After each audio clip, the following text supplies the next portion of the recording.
Hello everyone and welcome back to your piano lesson. If you are here for the first time, I am Gianluca Fronda, your virtual piano teacher. If you want to discover interesting facts about me, you can watch the introduction video of this channel. I'm leaving the link in the description of this video, where you will find also the link for my artistic channel, Gianluca Fronda, pianist and composer, if you're interested in original music and covers. Talking about this channel, don't forget to subscribe and let me know about yourself by commenting. Tell me when you have started, if you're finding my channel interesting and you're improving your skills also thanks to my videos. And don't forget also to share with your friends if there is anybody interested in piano music, anybody that you know. So now time to go to our lesson. Today is time for the 7th music theory lesson. If you've been following all the lessons until now, you know that I'm building up step by step the real basic elements of the music theory. In case you have missed any of the previous videos, I'm leaving the link for the playlist of these music theory tutorials in the description of these videos. So let's dive into the lesson.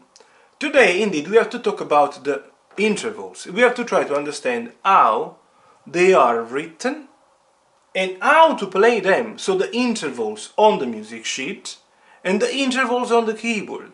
The interval is the distance in between two notes that can be played either one after another one, and it would be a melodic interval, or played at once and could be a harmonical interval, like the ones that you get in the chords. Let's write first of all the word intervals.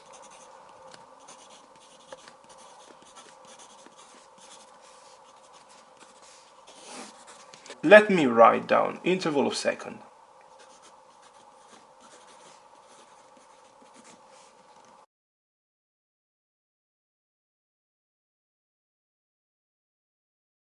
The first one, starting now from here, is the one moving from, for example, the first line to the following one that is in the following space, that is the first space.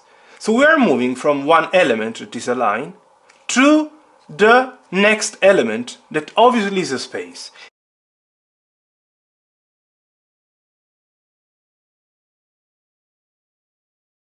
The interval is a second. We are moving from one note to the following one. In case we are, for example, in the treble clef, it would be E and F, and they would be exactly these ones. Indeed, you are moving to the consecutive key. If we are in the bass clef, they would be G and A, but we have to go down on the keyboard and we are exactly here. We are considering them simply white, because I don't want to consider any sharp, any flat, and you know now that I can have flats or sharps. This is the case of an interval of second when I move from line to space. You can easily understand that I can do the same, moving from space to line. And this, also in this case, is a second. Space to the following one that is on the line. And in treble clef they would be F and G. And in bass clef they would be A and B. You see that two circles, they can mean, for now, at least two notes. As I told you in the very beginning when I explained, I told you just, en passant, that you can have 7 different clefs, but we have to learn to play the piano 2 of them, the treble clef and the bass clef. And this is the second. Let's move straight on to the third.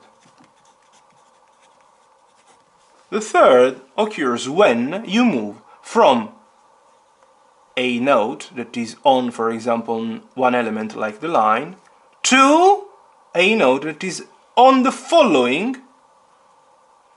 line, or we will see now in the following space. They are both examples of third. So when you move from one line to the following line, or from one space to the following space, when you move from one element to the following identical element, line, line, space, space.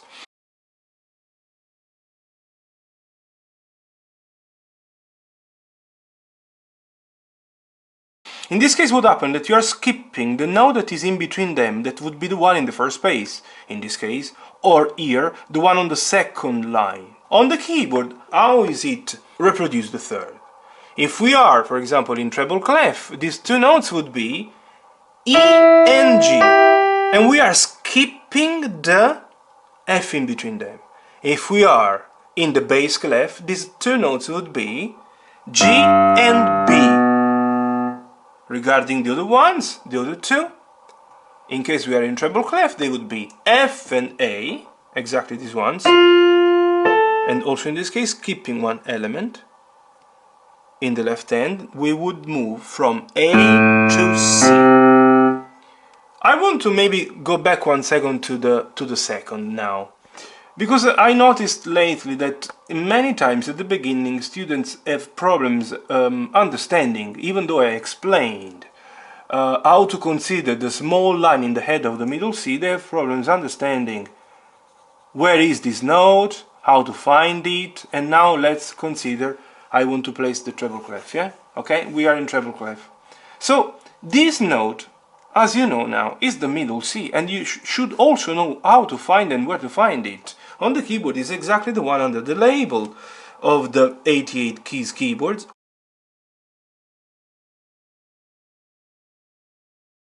Or, we said, on the keyboards made of 61 keys or 5 octaves, it is the C3, because this one would be your first C, the first key of your keyboard 61 keys, second and third. C3 would be the middle C, and is exactly this one. Now, if I move from these, that is a C, to this note, that is touching the first line, I hope that you now know that I am moving from C to D, and I'm moving from line to space, exactly like I did here, line space, because you should consider that the small ledger line in the head of the middle C has to be extended, is an invisible line existing anyways, but not printed, and the D is exactly a note in the space, and you are moving from C to D. On the keyboard, from C to D. The following white key is a second as well, this one. And also if it's the inversion, first of all the D and then the C. But same as EF, same as FG, this is also second. Imagine that we take off the treble clef. If you are in the bass clef, these ones would be, in the bass they would be E and F. Let's see. E and F, but quite far from the middle C, eh? Not this one, but these E. They are the two notes under the first note on the line, the note on the first line of the bass clef, that is the G. Okay? I hope now is clear the concept of the second. Same story, if I consider now, if I want to write a third, starting from the C, from the middle C, I have to do C here. It is a note anyways on the line, we understood now. I have to move to the following line, it is the first official line, and is the E. C, E. This is a third as well. So the third could be this one, could be this, when you move from line to line, from space to space, from line, invisible line to line, like in the case of the middle C. In treble clef, in the bass clef would be EG, in the bass would be exactly this one. But we can do also the same, talking about the D, that anyways is a note in a space. Yeah? If you want to draw the third, you have to definitely go to the first official space, and indeed, DF is also third, space, invisible space, and you understand what I mean saying space, to the first official space. That's all. These are the thirds. In the bass they would be F and A, are exactly these. In the treble clef we said D and F, exactly these ones. I want to use now a much more interesting and exciting way. I want to use the book that I've been using all my life when I was a child studying solfege. And indeed, in the past we were learning the intervals step by step.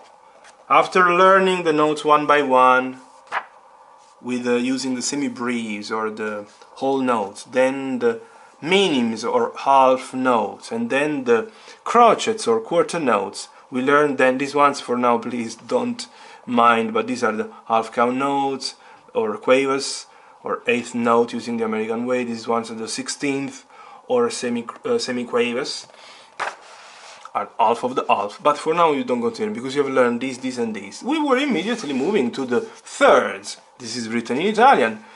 These are the thirds and are more, obviously, are given all more examples, not only the few that I gave you. You see? Line to line, space to space, line, line, space, space, line, line, space, space, line, line, space, space, confirming what I've told you. C, E, D, F, E, G, F, A, G, B, and so on. Studied in all the possible ways, stopping obviously at the half count notes, but please ignore them. Then the fourth. How is a fourth made? The fourth, indeed, pay attention. Let's ignore the first two bars for now. And let's consider simply the third. The fourth occurs when you move from one element, like a line, for example. You move to the note that is not on the following line, but just above the following line. So from line to space, skipping the line and skipping also the space. And if we start from a space, same story. You don't move to the following space like you did in the thirds, with the thirds, but you move to the line that is just above.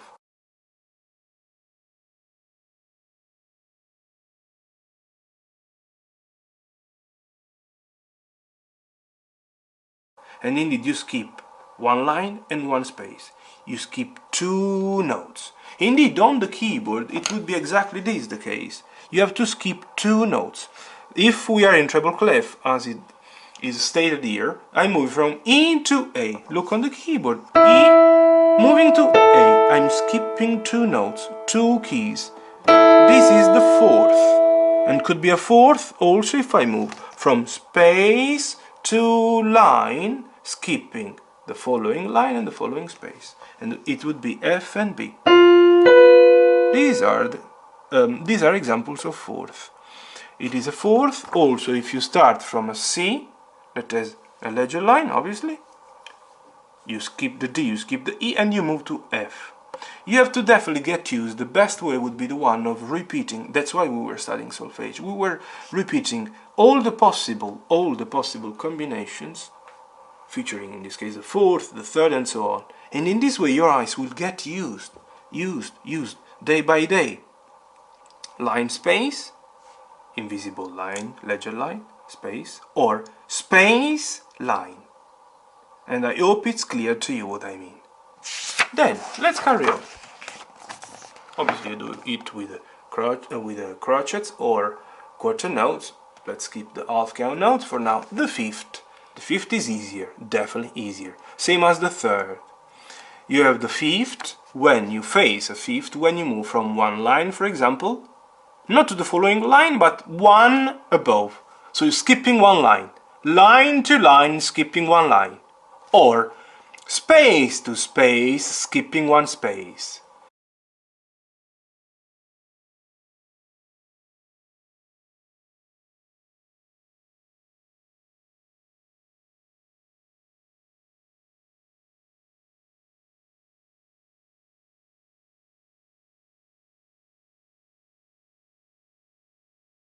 In a practical way, on the keyboard you are skipping three keys. For example, considering the EB, that is the one in the third bar, we are doing E, B, skipping three notes. Or the one F, C, skipping, again, three keys. It is the same if we go to the middle C, G, we are skipping the line on which would be the E, and you're jumping to the C, and also in this case you're skipping three notes. Or space to space, having as the first note a D, we are skipping the note on the first space, we are moving to the one in the second space, and this is a fifth as well. Okay? And then what about the sixth? You can easily understand that the sixth is, let's use always the third bar to make it easy, and then we go down to the previous two.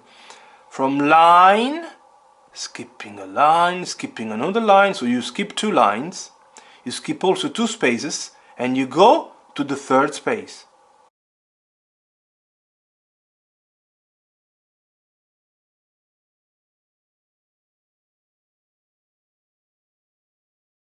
So, from E to C, pay attention, you're skipping 2 lines and 2 spaces. Or, from space to line, skipping, pay attention, 1 to 2 spaces and 2 lines. It's obvious that you don't have to remember in this way, you will get used. I'm simply trying to help you studying it rationally, but it's all a matter of time. You will definitely get used. You won't have to count how many lines, how many spaces. Now I'm explaining, but it's not needed at all in the future, okay? This is the 6th, okay? Also in this case, we start from the middle C, we skip the first line, second line, the note has to be in the space, the second space in this case, we are skipping also 2 spaces. Same story here. From D space to line, we are skipping 2 spaces and 2 lines. And this is the 6th. The 7th is also very easy to read, not that easy to play, because you are moving from, let's go to this one, from line to another line, skipping exactly 1 to 2 lines. Or from space to space, skipping exactly 2 spaces in between.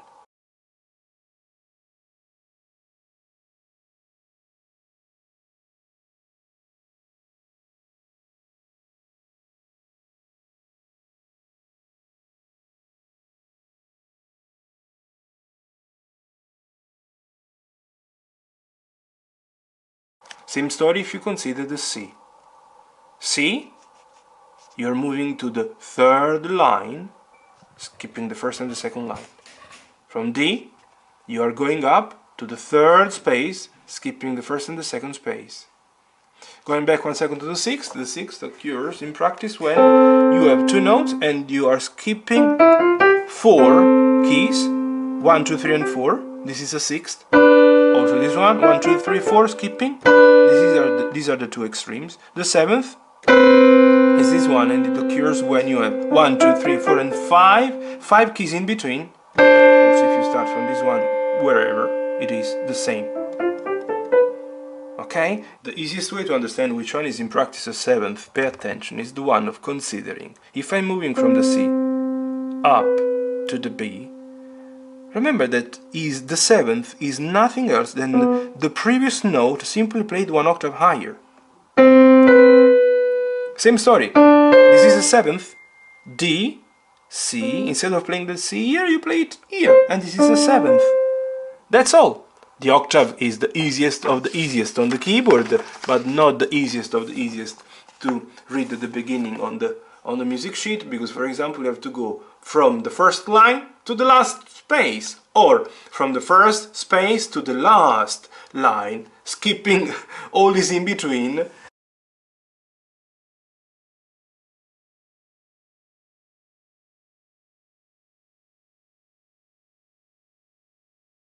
In practice on the keyboard, it occurs when you move from one note to the same identical following note. C, C, D, D, E, E, and so on. This is an octave.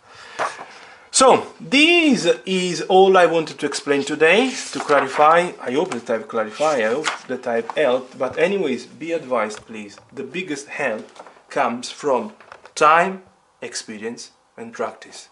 You have to practice more and more and more, you have to read, and indeed the best way would be the one of using these old style books, mastering one by one the intervals, not in one day all of them, but step by step, get used to the first, to the second, to the third, to the fourth, and so on.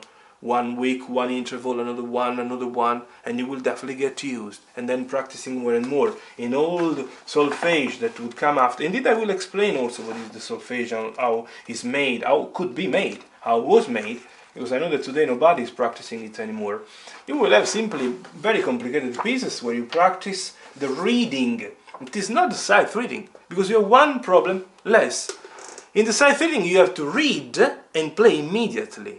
In the solfege you simply read loud the notes, and this is the way we were mastering the intervals. Anyways, if you have any question, and I hope that today there is some question, feel free to comment to let me know how you are, if you are understanding everything I explain, if you have any doubt, If it's the first time you're landing on my channel, thanks to this video, don't forget to subscribe and see you in the next one. Bye bye!